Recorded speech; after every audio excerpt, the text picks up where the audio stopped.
Seja bem-vindo nessa noite, se assente no seu lugar. Que a graça e a paz do nosso Senhor e Salvador Jesus Cristo estejam sobre a sua vida, sobre a sua casa, sobre a sua família, e que em todas essas coisas você seja assim mais do que vencedor em Cristo Jesus. Hoje é um dia especial, né? Hoje é dia da celebração da Santa Ceia, da Ceia do Senhor. Nós estamos reunidos no primeiro domingo e hoje é um dia que grande expectativa daquilo que o Senhor vai fazer no nosso meio. Já gerou essa expectativa no seu coração? Vire para quem está do seu lado e diga assim: hoje Deus vai fazer coisas extraordinárias. Sabe, as coisas extraordinárias estão sempre ligadas à nossa expectativa de receber coisas extraordinárias. Então diga: eu quero. É isso, um ou dois ou três, alguns disseram eu quero, e eu creio em nome do Senhor Jesus que Deus há de derramar sobre a sua vida e sobre a sua casa. Sabe, nós estamos vivendo tempos difíceis, mas tempos difíceis são muito bons, porque o tempo da dificuldade, às vezes a dificuldade ela é a mola propulsora do nosso sucesso. É aquilo que starta o nosso avançar, é aquilo que nos faz decolar, é aquilo que nos faz atingir novas alturas, maiores alturas, para a glória do nome do Senhor Jesus. E assim nós temos sido desafiados esse ano, esse é o ano da aceleração, e tem tido uma palavra de desafio ao nosso coração: descansar no Senhor, porque Ele vai nos impulsionar a novas alturas dentro desse ano. Eu creio nisso, em nome de Jesus. Então entenda, irmãos, nós precisamos ser participantes, abundantes, na obra do Senhor, porque a obra do Senhor é a nossa obra, é a nossa vida, ela é a nossa missão, ela é a graça de Deus sobre nós, e tudo aquilo que somos, fazemos e pensamos, enfim, está relacionado a essa obra. Eu digo isso porque, quando as vozes contrárias, nós chamamos de os corneteiros, começam a falar, a denegrir a imagem, a falar mal, a questionar, a ridicularizar, isso é bom, porque o diabo está nervoso e o nosso crescimento ele é abundante. Então assim, não se desespere dessas falas, dessas coisas que se ouvem por aí. Se você não ouviu, melhor ainda, mas creia que o Senhor vai fazer algo extraordinário. E esse algo extraordinário vai ser tão extraordinário que as mesmas pessoas que são detratores da moral, elas mesmas vão ter que usar as suas próprias bocas para dizer que coisas grandes o Senhor tem feito lá. Sabe como foi no Salmo 126? Grandes coisas fez o Senhor por esses, e por isso eles estão alegres. É isso que eles vão dizer: os milagres estão lá, a glória de Deus se manifesta lá. E você, diga assim: eu.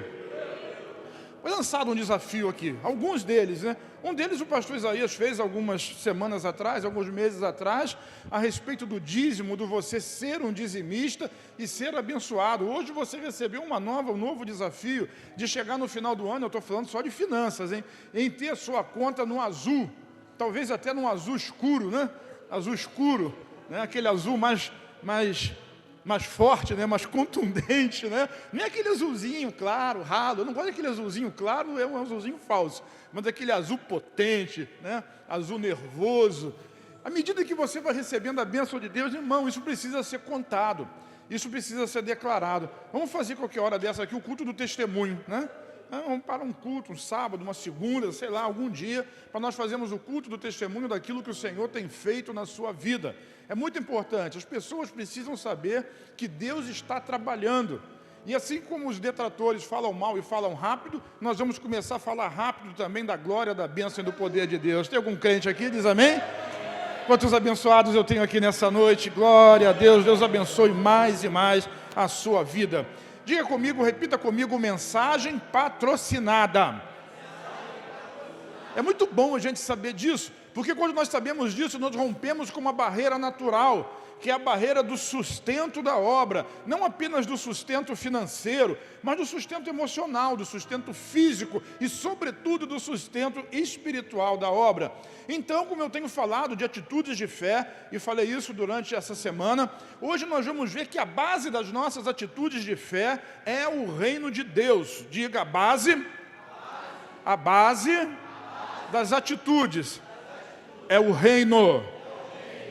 Porque de lá, irmão, de lá flui a nossa autoridade. Nós não declaramos, nós não fazemos, nós não geramos atitudes baseadas naquilo que pensamos, naquilo que desejamos, mas naquilo que cremos, e nós cremos baseado na palavra. Por isso, irmão, como crente no Senhor Jesus, nós desfrutamos de uma missão impossível. Parece o filme do Tom Cruise, a missão ela é impossível, porque o Senhor nos chamou para resgatar, o Senhor nos chamou para ressuscitar, o Senhor nos chamou para curar, o Senhor nos chamou para abrir olhos de cegos. Quem é que pode fazer isso? Nenhum de nós pode, mas nós não lutamos e nós não militamos conforme as nossas forças, mas nós estamos debaixo de um poder que flui do reino de Deus e vem sobre nós. Então a sua missão, a minha missão, ela é impossível. O nosso modo de vida, a maneira como nós vivemos, ela é improvável. As pessoas não vão entender, porque são atitudes antinaturais, mas nós entendemos porque nós nascemos de novo. Diga, eu nasci de novo. E isso, eu tenho uma nova natureza, a minha natureza velha morreu, já estou crucificado com Cristo, e vivo não mais eu, mas Cristo vive em mim, o meu velho homem já morreu, eu ainda sofro com uma influência da carne, mas eu tenho uma nova natureza, eu agora faço parte do reino de Deus, eu faço parte do reino dos céus, eu ganhei um passaporte novo, assim como o indivíduo quando ganha uma dupla nacionalidade, ele gosta de tirar foto e mostrar o seu passaporte português, inglês, americano, canadense. Eu também tenho um passaporte novo, eu tenho o passaporte do reino dos céus. Quanto tem esse passaporte? Amigo, se você não tem esse passaporte, precisa ter, porque sem ele, você não entra lá não. Assim como sem o passaporte da sua nacionalidade, em dia, com tudo ok, você não entra no outro país, não sai do seu país, também no céu você vai precisar ter o passaporte, que vai ter um carimbo, um selo do Espírito Santo, e o carimbo pelo sangue de Jesus. Diz amém. Diga eu sou cidadão de dois reinos. Na verdade, você é cidadão de um reino só, do reino de Deus. Glória a Deus por isso. 2 Coríntios capítulo 5, versículos 19 a 21, é o texto que nós vamos embasar essa palavra. Diz assim: pois em Cristo Deus estava reconciliando consigo o mundo, não levando mais em conta os pecados das pessoas. Ele nos deu essa mensagem maravilhosa de reconciliação. Vamos repetir? Ele nos deu essa mensagem maravilhosa de reconciliação. Nós todos, cada um de nós, somos mensageiros da reconciliação. Agora, versículo 20: portanto, somos embaixadores de Cristo. Deus fez seu apelo por nosso intermédio. Deus faz o seu apelo por nosso intermédio. Falamos em nome de Cristo quando dizemos: reconciliem-se com Deus, pois Deus fez de Cristo aquele que nunca pecou, a oferta por nosso pecado, para que por meio dele fôssemos declarados justos diante de Deus. Quem crê nisso, diz amém aí. Então, assim, nós vamos começar falando um pouquinho da mensagem, porque a mensagem ela é muito importante. Depois nós vamos falar do portador da mensagem, e depois nós vamos falar de onde vem a autoridade e o poder para a pregação dessa mensagem. Então, olha só alguns fatos importantes. Segredinho para vocês aqui, deixa eu fazer um parêntese. Quando você precisar falar de Jesus para alguém, do amor de Deus, basta usar esses 3 passos. O Espírito Santo vai corroborar com você. Às vezes a gente quer performance extraordinária, luzes piscando, ar-condicionado gelando, carpete, cadeiras confortáveis, sabe? Tudo isso é bacana, é importante, mas o que faz a multidão vir para a presença de Jesus é a verdade do Evangelho, é o Espírito Santo. Quem entende diz amém? Daqui a pouco eu vou mostrar isso na prática. Então, olha só que fatos interessantes. Primeiro, Deus não leva mais em conta os pecados das pessoas. Então, quando uma pessoa está irritadiça, está em dificuldade, está afundada num buraco, está lá no fundo do poço, chegando lá, a primeira coisa que você precisa dizer para essa pessoa é Deus perdoa você. Existe perdão para você. Existe perdão para você. É disso que eu estou falando. A palavra de Deus é clara. Deus não leva mais em conta o seu pecado. Há perdão para você. Porque a atitude das pessoas sempre está baseada na culpa, na condenação. Estão sempre se denegrindo, se desmerecendo. Isso é obra do maligno, isso é obra de Satanás. Ele é o detratador mor, é o principal de todos eles. Ele veio para matar, roubar e destruir. Mas a verdade é que há perdão para você. Qual a primeira verdade? Há perdão para mim. Tá bom, você não precisa, mas há perdão para alguém. E mesmo que você não precise desse perdão e não tenha o tal do passaporte, você pode declarar para as pessoas a perdão para você. A segunda questão é, nós podemos e devemos, como embaixadores, compartilhar a mensagem da reconciliação.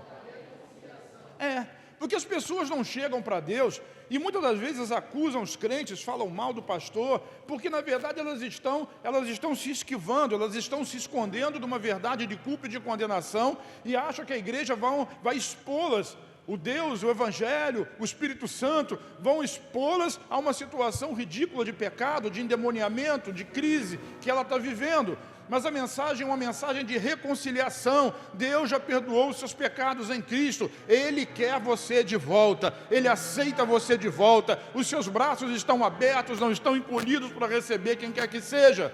Zaqueu, por exemplo, em um único dia, ele de ladrão, ele de cobrador de impostos, injusto, depois de subir na árvore até o final do dia, ele já estava restituindo as pessoas 4 vezes mais e dando metade dos bens para os pobres. Por quê?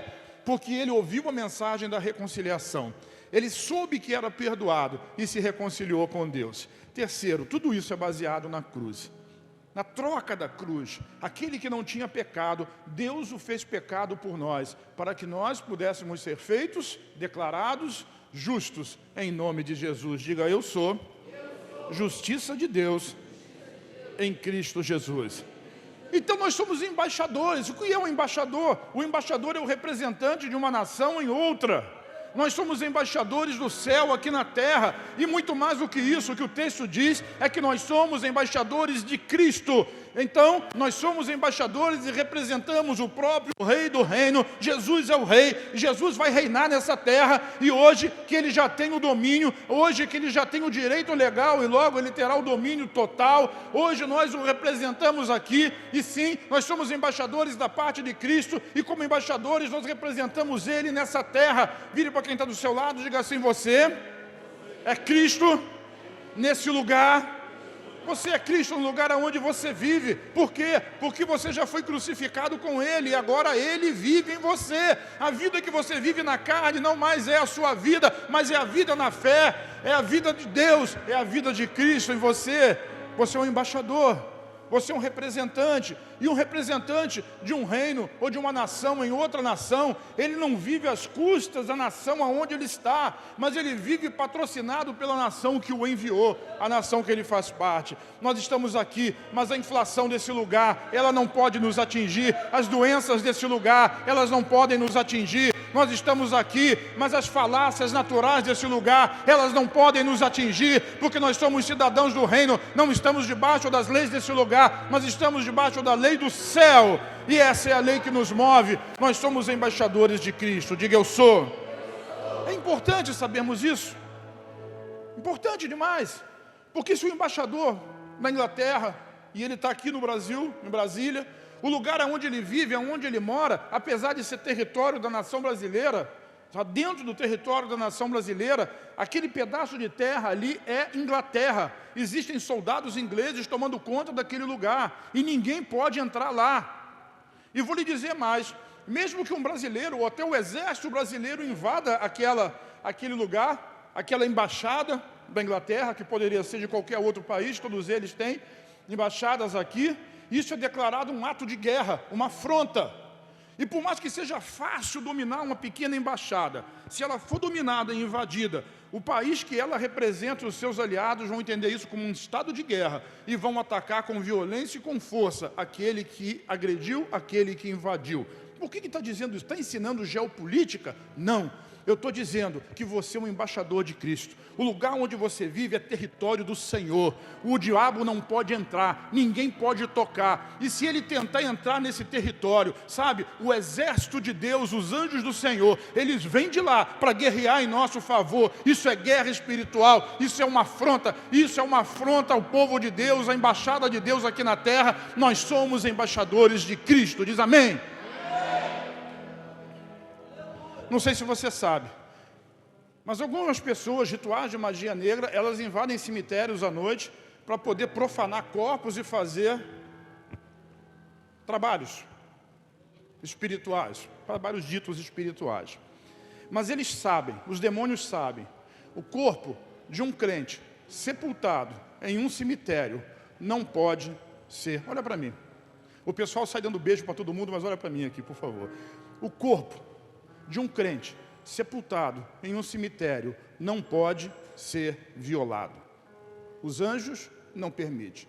Mas é só um corpo, está morto. Mas aquele corpo é de um cidadão do céu. Não é à toa que quando Eliseu morreu e foi sepultado, depois cavaram uma cova no mesmo lugar e um cara caiu morto, foi colocado morto dentro daquela cova de Eliseu. Quando tocou nos ossos de Eliseu, ressuscitou. Nós somos embaixadores de Cristo. Por isso o lugar onde eu piso a planta do meu pé é território do Senhor.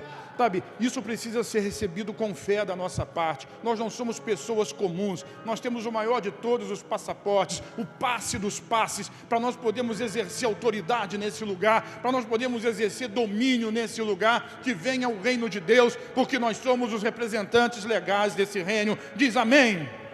Então nós vamos repetir, nossas atitudes de fé são baseadas nas leis desse reino. É importante entender isso, porque a minha atitude de fé não é baseada na lei que eu estou vivendo aqui, na lei natural, do pode, não pode, da desconfiança, da incredulidade, da gelidão, da frigidez, mas, repete então comigo, nossas atitudes de fé são baseadas nas leis desse reino. Qual é o reino? O reino de Deus. Eu tomo uma atitude de fé baseado na lei do reino dos céus. Você toma uma atitude de fé baseado na lei do reino dos céus. E nesse reino tem uma palavrinha que é muito comum no nosso vocabulário, que não existe lá. Sabe qual é essa palavra? Impossível. Não existe. No vocabulário de Deus não existe palavra impossível. E Jesus disse, não há impossíveis. Tudo é possível ao que crê.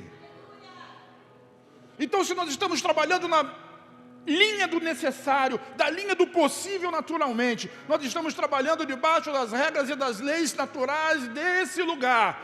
Mas quando eu trabalho na lei da impossibilidade, é esse lugar. Mas quando eu trabalho na lei da possibilidade, todas as coisas são possíveis, eu estou trabalhando debaixo da lei diga, reino de Deus.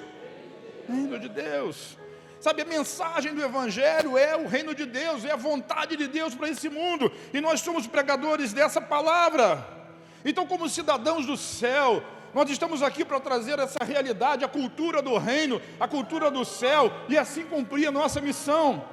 Mateus capítulo 6, versículo 10, na oração do Pai Nosso, que Jesus ensinou, tem um trecho muito interessante que diz assim, versículo 10, venha o teu reino. Repete.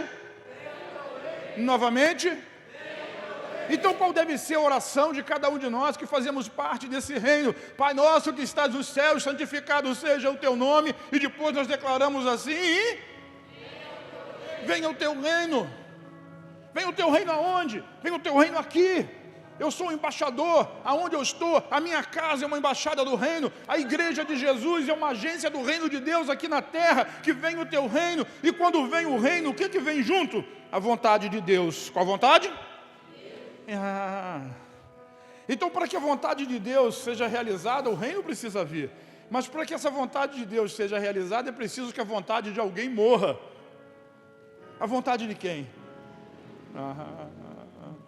Eu estava lendo um livro antigo de Wigglesworth, e ele estava dizendo, a maior misericórdia que Deus pode entregar para um homem, o maior dom, o maior presente, a maior graça, é conceder que esse homem morra, que a carne dele morra, que ele deixe de existir, que a sua carne deixe de existir, para que ele possa experimentar todas as grandes bênçãos de Deus espirituais para ele. Que verdade maravilhosa! Então assim nós somos cidadãos do reino, mas quando a minha vontade morre, a vontade de Deus acontece, porque a nossa vontade natural, nossos pensamentos naturais nos levam sempre a agir de maneira natural, mas o reino de Deus precisa vir, e ele virá. Um dia Jesus vai reinar nessa terra, está chegando o dia, nós vamos reinar com eles, alguns de nós reinarão com ele, mas o reino de Deus ele pode ser antecipado na nossa vida. É por isso que eu digo para vocês e declaro sempre, nós seremos uma igreja onde não tem doentes e nem pobres. Por quê? Porque no reino de Deus, no céu, não tem doença, e no céu não tem pobreza, entre outras muitas coisas. Por isso eu posso desafiar minha fé, desafiar a sua fé, desafiar a própria palavra de Deus e declarar até o final do ano, como disse os pastores, nós podemos todos nós fecharmos o nosso ano no azul, sabe? Porque aquele que é abençoado, ele é abençoado para abençoar. Mas isso é uma atitude de fé, e isso é uma vida improvável, é antinatural. Tem que ter fé, tem que ser baseado na lei de lá, porque se for na lei de cá, você não consegue. Mas na lei de lá, você consegue. Porque quem consegue não é você, está tudo baseado em Cristo, no poder, na glória e naquilo que Ele fez, sabe?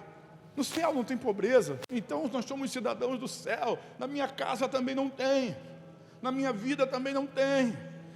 No céu não tem enfermidade, não tem dor, não tem doença. Então na minha casa também não tem, na minha vida também não tem, na minha família também não tem. E nós não temos que aceitar esse tipo de condição, mas temos que lutar contra ela em nome de Jesus. Isso é uma dádiva do reino que já nos pertence. Todas as bênçãos são nossas, Efésios 1:3, em Cristo Jesus, bênçãos celestiais, e nós vamos atrás de cada uma delas. Olha só que interessante, um dia João Batista, depois do batismo de Jesus, ele manda alguns dos seus discípulos até a presença de Jesus e pergunta: o Senhor é aquele que deveria vir, ou nós temos que esperar algum outro? Ou seja, o Senhor é o rei dos judeus, é o Messias enviado, ou eu preciso esperar que venha mais alguém? Olha só como é que Jesus responde, Lucas capítulo 7, versículo 22, diz assim: em seguida disse Jesus aos discípulos de João: voltem a João e contem a ele o que vocês viram e ouviram. O que Jesus mandou eles contarem? Aquilo que eles estavam?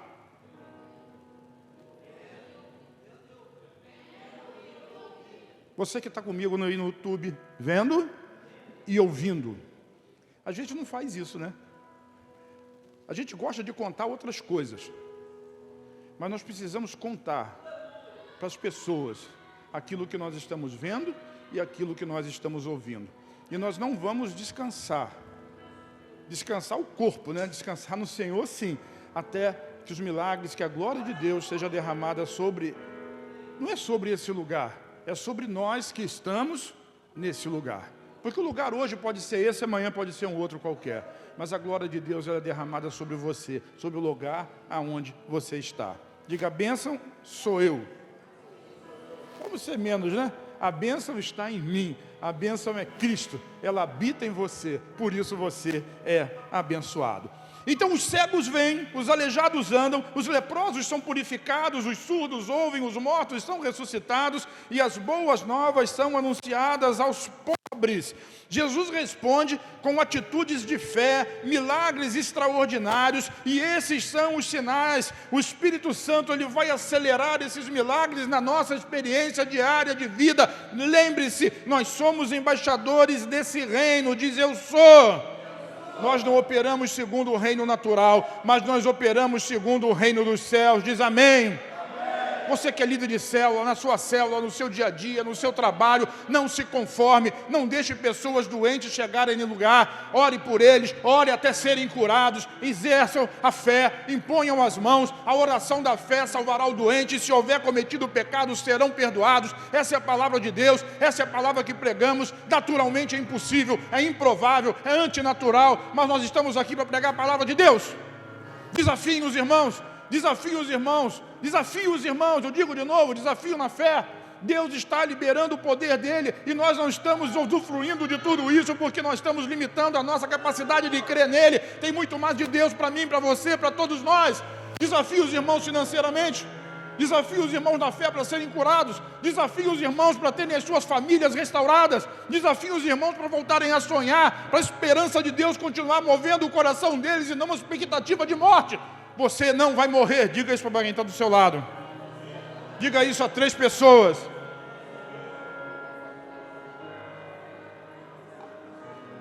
Nem você, nem seus sonhos, nem suas esperanças, nem suas expectativas. Meu Deus.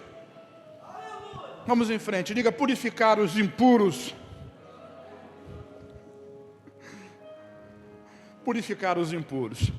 Vamos ver alguns exemplos, eu queria mostrar sobre isso. Tudo isso que eu falei aqui, muito do que eu disse está no Sermão da Montanha.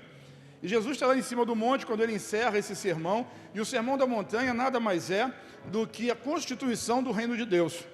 Todos nós vamos viver debaixo desse sermão um dia, mas nós podemos antecipar isso, porque essa oração do versículo 10 de Mateus 6, já é: venha o teu reino. Está lá, Mateus 6, Mateus 5, Mateus 6, Mateus 7. E quando o reino vem, nós vamos viver de acordo com esse sermão. Você pode ir lá depois ler, rapidinho você lê Mateus 5, Mateus 6 e Mateus 7. Quando Jesus termina de ministrar essa palavra, ele desce do monte. E o texto bíblico diz que uma multidão o seguia, quando de repente ele é abordado por um leproso. Isso é muito interessante e significativo. Quando você for a Israel comigo, você vai ver um monte das bem-aventuranças, onde Jesus pregou para milhares de pessoas, sem o uso do microfone. Já é um milagre, né? Mas sem o uso do microfone. E quando ele termina o sermão, ele não desce no meio do povo, mas ele desce por um outro lugar. E quando ele desce a montanha, ele vai em direção de Cafarnaum, que é uma cidade que tem ali perto, que você já ouviu falar, e mais adiante tem o Mar da Galileia. E diz assim: as multidões o seguiam. Irmão, não é Jesus que segue as multidões, são as multidões que seguem a Jesus. Não somos nós que seguimos as multidões nos seguem, não por nossa causa, mas por causa de Jesus, da mensagem que ele prega. E a multidão vai nos seguir também por causa da mensagem que nós pregamos. E se tem alguma coisa que embaça essa realidade, é a incredulidade no coração. Mas eu quero decretar sobre a sua vida que essa incredulidade vai cair em nome do Senhor Jesus. Você também vai viver para ver os milagres de Deus acontecendo na sua vida, na sua casa, em restauração, em cura, em provisão, em bênção de Deus, glória de Deus sobre a sua vida. Então, quando a multidão começou a seguir Jesus, imagina aquela procissão que Jesus vai na frente, a multidão vem atrás e de repente um leproso entra no meio e pede a Jesus para purificá-lo. Essa palavra purificar ou limpar, ela é emblemática, e eu gostaria de mostrar para você, no original, é catarizo, limpar, purificar, porque o leproso era muito mais do que uma pessoa que possuía hanseníase, mas ele era considerado impuro pela doença de pele, não podia encostar nas pessoas, conviver com as pessoas, mas a palavra é muito mais do que a doença. Olha só, catarizo significa tornar limpo, limpar da mancha física, da sujeira, dos utensílios, da comida. Então, uma mulher, quando estava lavando louça, por exemplo, ela poderia dizer: eu estou catarizo louça, eu estou limpando a louça, eu estou lavando a louça. Purificar, limpar. Mas também significa limpar um leproso, curar um leproso, remover pela limpeza. E no sentido moral também significa livrar do pecado, das culpas, da contaminação, da iniquidade, purificar. Então, quando um leproso é curado na Bíblia, e olha aqui na Bíblia, o primeiro caso de um leproso curado foi esse, em Mateus capítulo 8. Embora isso tivesse na lei, nunca aconteceu debaixo da lei. Nunca um leproso foi curado, a não ser Miriam, que botou a mão e tirou a mão, né, e ficou leprosa lá durante um tempo, no Moisés, porque ela questionou uma atitude de Moisés. Mas fora desse caso, não houve mais leprosos curados, sabe? Querido, em nome de Jesus, entenda que o Senhor Jesus, ele veio para purificar os leprosos, ele veio para limpar os pecadores, ele veio para perdoar. Então, quando a Bíblia fala que um leproso é purificado, é muito mais do que um doente curado de lepra. É um homem limpo, é um homem purificado, é um homem restaurado. Diga restaurado. Entendendo isso, vamos ao texto. Mateus 8, de 1 a 4, diz assim: quando Jesus desceu à encosta do monte, grandes multidões o seguiram. Já expliquei para vocês. Então o leproso, aproximando-se de Jesus, ajoelhou-se diante dele e disse: Senhor, se quiser, podes me curar e me deixar limpo. Olha que ele usa duas expressões. Uma é curar a enfermidade. Outra é limpá-lo, deixá-lo limpo, porque ele tinha um desejo, ele queria uma coisa, ele queria ser curado. Ele queria voltar para a sua casa, ele queria ter a possibilidade de voltar para a sua família, de conviver com os seus. Isso era tudo o que ele queria. Guarde isso no coração, que daqui a pouco você vai entender por quê.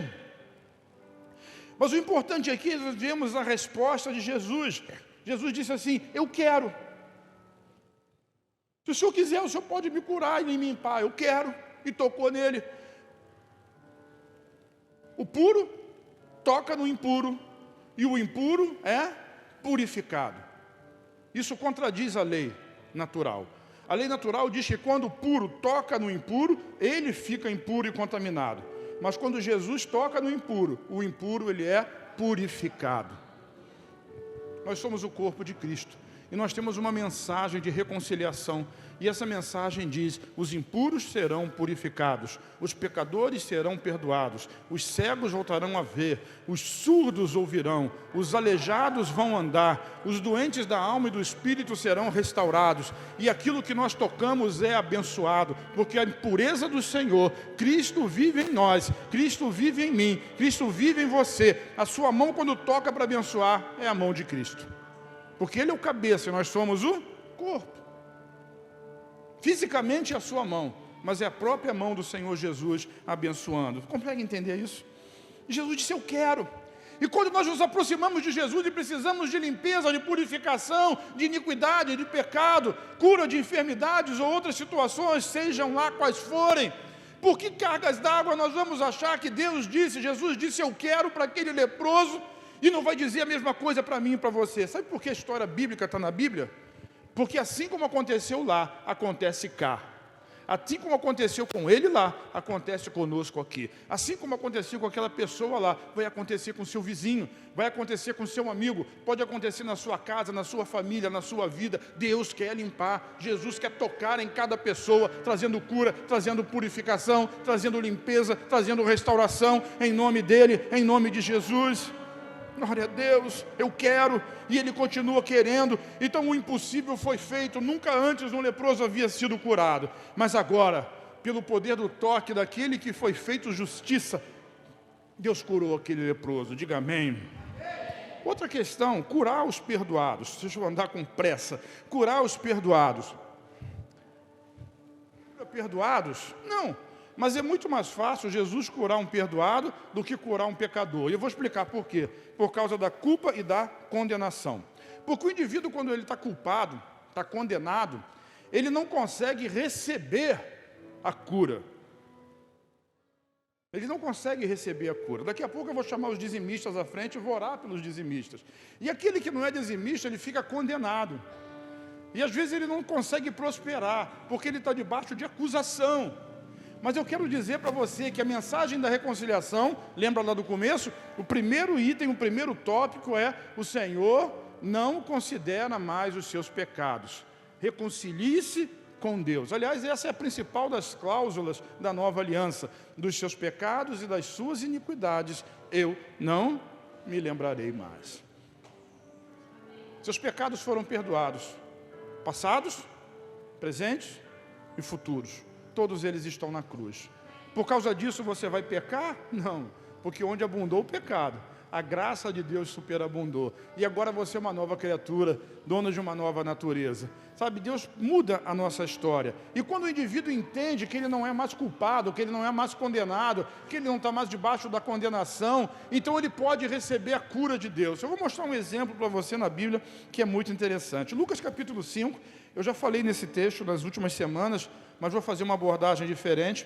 Lucas capítulo 5, versículos de 18 a 26, diz assim: alguns homens vieram carregando um paralítico numa maca. Tentaram levá-lo para dentro da casa até Jesus, mas não conseguiram por causa da multidão. Então subiram ao topo da casa e removeram uma parte do teto. Em seguida baixaram o paralítico na maca até o meio da multidão, bem na frente dele. Repete essa frase comigo: bem na frente dele. De novo. Ao ver a fé que eles tinham, Jesus disse ao paralítico: homem, seus pecados estão perdoados. Mas os fariseus e mestres da lei pensavam: quem ele pensa que é? Isso é blasfêmia, somente Deus pode perdoar pecados. Jesus, sabendo o que pensavam, perguntou: por que vocês questionam essas coisas em seu coração? O que é mais fácil dizer? Seus pecados estão perdoados, ou levanta-te e anda? Mas eu lhes mostrarei que o Filho do Homem tem autoridade na terra para perdoar pecados. Disse ele então ao paralítico: levanta, pega a sua maca, vá para a sua casa. E de imediato, à vista de todos, o homem se levantou, pegou a sua maca e foi para casa louvando a Deus. Todos ficaram muito admirados e cheios de temor. Louvaram a Deus, exclamando. Vamos repetir essa exclamação? Hoje vimos... Eu quero começar do fim, porque hoje... Quando? nós também podemos ver coisas maravilhosas aqui. Hoje, quando eu tenho expectativa, a minha expectativa, a minha fé me leva a ver coisas maravilhosas. Hoje nós podemos ver coisas maravilhosas. Esse é o nosso desafio. Esse é o desafio que fé que nós temos. As nossas atitudes precisam ser baseadas na lei do reino, porque na lei do céu, coisas maravilhosas vão acontecer. Olha só o caminho para essas coisas maravilhosas. É um caminho muito interessante. Primeiro, a importância da fé com propósito, com atitude. Ali diz a história que tinha um paralítico e 4 amigos, e os 4 amigos não titubearam em romper obstáculos para levar aquele homem na presença de Jesus. Então eles fizeram tudo o que eles podiam, talvez até mesmo contrariando aquele homem, carregaram ele, colocaram na maca e fizeram com que ele andasse com eles. E quando chegou no lugar onde Jesus estava muito cheio.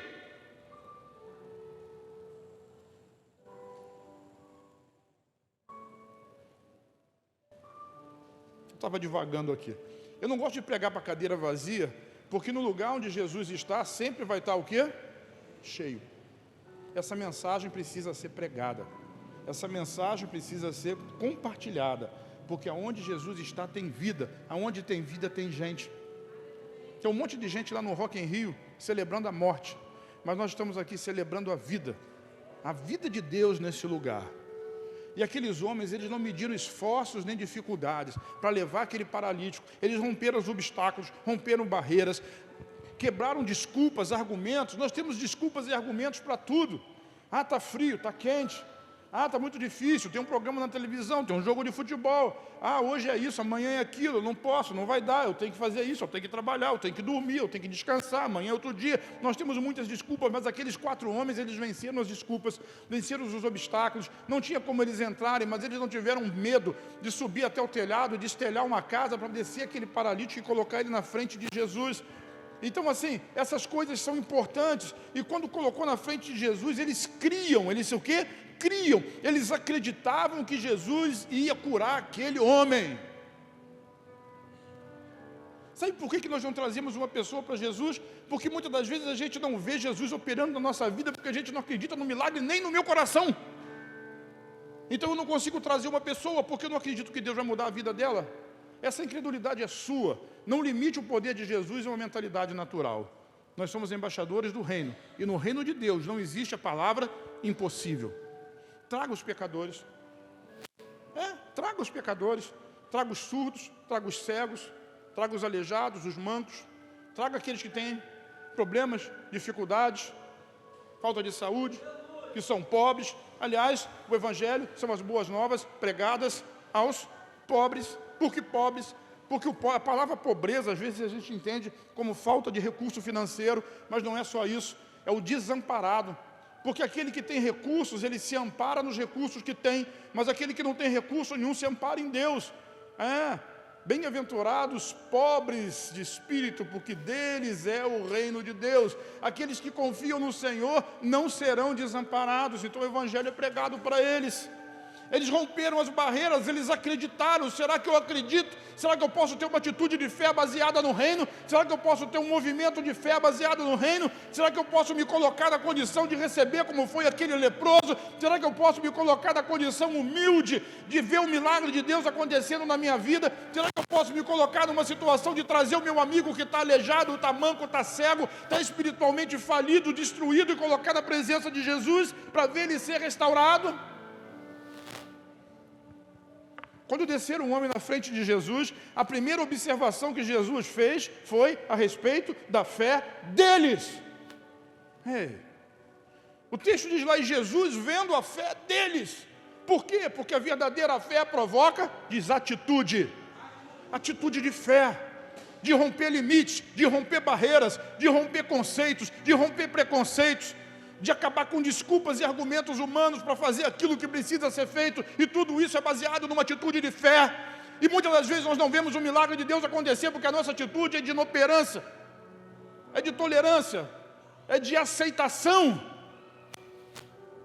E tem muita gente aceitando a situação que está vivendo, a situação de pobreza, de necessidade. Parece esse país que gosta de viver às custas das bolsas do governo, ao invés de produzir e de prosperar.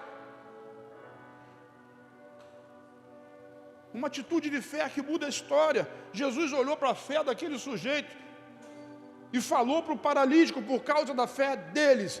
Deus pode curar pessoas e salvar pessoas por causa da sua fé. Ou pode deixar de fazer, porque você não tem essa mesma atitude de fé. Isso não é a responsabilidade do irmão. É nossa, a missão é nossa. Cada um de nós é um embaixador do reino, é um embaixador do rei. Nós representamos ele. A nossa vida representa a vida de Cristo, não é outra coisa, não é outra história. Se você não vive assim, é porque esse reino não entrou ainda completamente no seu coração. E aí você não consegue ver os milagres acontecerem. Jesus tem misericórdia de nós. E Jesus olha para aquele paralítico e diz para ele assim: perdoados estão os seus pecados. O que Jesus diz? Já expliquei. Porque um indivíduo, quando tem os seus pecados perdoados, o caminho para ele ser restaurado e curado é muito mais fácil, porque acabou a culpa, acabou a condenação. Perdoados estão os teus pecados. E as pessoas começam a falar que esse blasfêmia, não sei mais o quê. E Jesus disse o que é mais fácil: perdoar pecados ou dizer levanta e anda em nome de Jesus. Ou Jesus disse em meu nome, levanta e anda, pega a sua maca, vai para a sua casa. E imediatamente o cara se levantou e foi embora para casa louvando a Deus no meio daquela multidão. E aí termina com aquela frase que eu comecei. E o povo começou a dizer: hoje vimos coisas maravilhosas. Quem veio aqui porque é uma obrigação? Quem veio aqui porque se não viesse o pastor ia notar a sua falta, o apóstolo ia notar a sua falta? Quem veio aqui bater cartão? Quem veio aqui porque é igual o jumentinho que precisa entrar no moinho para dar mais uma volta? Quem veio aqui? Qual a expectativa que trouxe você aqui? Será que você veio aqui só dar um passeio? Veio por causa da namorada, do namorado? Veio por... O que trouxe você aqui? Será que você tem a expectativa de ver coisas maravilhosas? Talvez você não veja na sua vida, mas você veja na vida de alguém, porque hoje, diga assim, hoje, Deus vai fazer coisas extraordinárias aqui no nosso meio. Sabe, eu tenho essa expectativa, eu creio nessa palavra, eu creio na palavra de Deus. E eu queria terminar com esse argumento. Existem algumas similaridades entre esses dois exemplos que eu citei. E eu quero chamar a atenção para uma coisa especial, né? Eles sabiam exatamente o que queriam. O leproso, quando aborda Jesus, ele sabia o que queria. Aqueles 4 homens, quando levam um paralítico na presença de Jesus, eles sabiam o que eles queriam. Eles tinham claramente a bênção de Deus na sua vida. Sabe, nós temos direito a todas as bênçãos, mas elas são dadas para nós uma a uma. Todas as bênçãos celestiais são nossas. Você crê nisso? Mas elas são dadas uma a uma. Elas são específicas. O Espírito Santo me autorizou nesse dia. Já falei isso de manhã. E vou falar novamente aqui. Me autorizou a fazer uma pergunta hoje para você. É uma pergunta que Jesus fazia costumeiramente. Quando alguém abordava ele sempre perguntava: o que você quer? Porque nossa resposta, muitas das vezes, eu quero ser abençoado. Eu estou à disposição para o Senhor fazer o que quiser na minha vida. Isso não é resposta aceitável diante de Deus. Quem quer alguma coisa quer algo específico, quer algo direto. E não significa dizer que Deus vai lhe dar apenas aquilo, mas você está especificando, a sua fé está direcionada, a sua atitude de fé está motivada em cima de uma situação. Deus vai mover em cima daquilo. O que você quer que eu faça? Jesus perguntava isso. Eu quero ver, então a tua fé te salvou. Veja, eu quero, então anda. Eu quero que aconteça na sua vida. Mortos ressuscitavam, cegos viam, surdos ouviam. Nós queremos ver coisas maravilhosas no nosso meio, mas nós não temos a fé necessária para ir na presença do Senhor com coragem e com ousadia para ver esse milagre. Que venha o teu reino. Sabe, Jesus não é o gênio da lâmpada, irmão. Você não vai ali passar o seu paninho naquela lâmpada, vai aparecer o gênio e vai dizer que você tem 3 desejos. Não é nada disso. Não é nada disso. Ele não é isso. É simplesmente quando você crê na palavra e declara a palavra em nome dele, o céu vai tocar na terra. Nós estamos aqui nessa noite não é para outra coisa, é para o céu tocar na terra. Sabe, e o ponto de contato do céu com a terra pode ser você. Deus quer tocar em você. Todo mundo aqui sabe, nós somos Betel. Betel é casa de Deus. E toda essa história é baseada naquela vida de Jacó. Babel e Betel. Betel é a resposta para Babel. Babel é o esforço do homem em atingir o céu. Mas, quando Deus fala com Jacó em Betel, Jacó estava fugindo do pai, fugindo do irmão e dormindo. O céu tocou na terra enquanto Jacó dormia. Mas Jacó tinha expectativa. Sabe, Deus quer tocar em você. Deus quer tocar em você. O céu quer tocar em você hoje. O céu quer trazer uma resposta para você hoje. Hoje o céu quer tocar na sua vida. Hoje o céu quer mover no seu coração a sua atitude de fé, que defende, que crê. Sabe, que as leis que nos guiam, que nos dirigem, são as leis do céu. Essas leis estão disponíveis no nosso meio hoje. O último texto, Salmo 27, versículo 4. O salmista, apesar de viver lá no tempo da lei, ele entendeu isso perfeitamente, quando ele diz assim: uma coisa pedi ao Senhor. Vamos repetir? Ele não pediu duas, ele não disse assim: eu estou à disposição, faz da minha vida o que o Senhor quiser. Ele não disse assim: eu quero ser abençoado, Senhor, me abençoa hoje com todas as bênçãos do céu. Não, ele diz: uma coisa pedi ao Senhor. Ele pediu uma coisa, ele sabia o que queria, e ele foi diretamente ao Senhor dizendo: eu preciso, eu quero essa coisa. Uma coisa pedi ao Senhor, e aí ele acrescenta aí: buscarei. Porque mesmo que ele não visse a resposta naquela hora, ele continuaria buscando, pedir, bater e buscar. Esse é o ensino de Jesus, mas é específico. Pedir, bater, buscar. Pedir, que recebe, busque, encontre, bata e a porta se abre. Ei, olha para cá. Uma coisa pedi ao Senhor e a buscarei. O salmista, ele queria morar na casa do Senhor todos os dias da sua vida e contemplar a formosura de Deus. Mas o que você quer? A pergunta para você hoje é: o que você quer? Hoje Deus vai tocar o céu de Deus vai tocar essa terra, mas a questão é o que você quer receber, o que você quer de Deus, o que você quer de Jesus. Tem algo específico: a restauração da sua família, a cura de uma enfermidade, o milagre do seu coração, a mudança da sua estrutura, a mudança da sua vida, sabe, a provisão para a sua casa. Deus quer tocar no céu, Deus quer que o céu toque na terra hoje, e você é o Jacó da vez, aonde vai vir a escada do céu, o rodamoinho do céu, e vai tocar na sua vida. Uma coisa, só uma coisa. Quantas coisas? Buscarei. Uma coisa. E a pergunta do Senhor para você nessa noite: você tem uma coisa? Aqueles que têm fé para ver as maravilhas, fiquem em pé comigo agora em nome de Jesus. Uma coisa buscarei, e eu a encontrarei. O salmista queria habitar na casa do Senhor. Eu não sei qual é a sua questão, mas eu creio firmemente, porque o Espírito Santo me mostrou que hoje o céu toca a terra, e respostas serão dadas, palavras serão liberadas, curas. Pessoas que entraram aqui debaixo do estigma de enfermidade vão ser restauradas em nome do Senhor Jesus, vão ser curadas em nome de Jesus. O Senhor me marca muito: famílias serão restauradas, o coração dos pais, dos filhos, e dos filhos aos pais. Eu não sei qual é a questão, mas eu sei que existe uma palavra de Jesus. Nós somos embaixadores desse reino, e Ele veio para aqueles que dependem dEle, que querem encontrar vida nele, e essa vida está em tocar e em ser tocado pelo céu. Nós não vivemos debaixo dessas regras, nós vivemos debaixo das leis e das regras do reino de Deus. Amém? Cidadão do impossível, cidadão do improvável.